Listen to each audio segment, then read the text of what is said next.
মার্চের ১ তারিখ এখনও পর্যন্ত জানা খবর অনুযায়ী ২৮শে ফেব্রুয়ারি তথা গতকাল ২০২৬ ইসরায়েল ও যুক্তরাষ্ট্রের যৌথ হামলায় ইরানের সর্বোচ্চ নেতা আয়াতুল্লাহ আলী খামেনি তার প্রাসাদে নিহত হয়েছেন বলে খবর পাওয়া গেছে।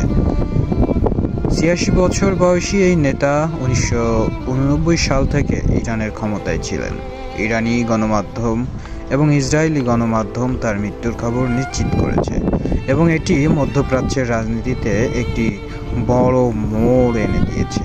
মৃত্যুর কারণ গতকাল ২৮শে ফেব্রুয়ারি ২০২৬-এ ইসরায়েল ও যুক্তরাষ্ট্র একসাথে হয়ে যে বিমান হামলা করে এবং তার বাসভবনের সামনেই হামলাটা হয়, আর এই হামলার কারণেই তিনি নিহত হন বলে ধারণা করা হচ্ছে। ইরানের রাষ্ট্রীয় গণমাধ্যম তার এই মৃত্যুর খবর নিশ্চিত করেছে এবং ৪০ দিনের শোক ঘোষণা করেছে।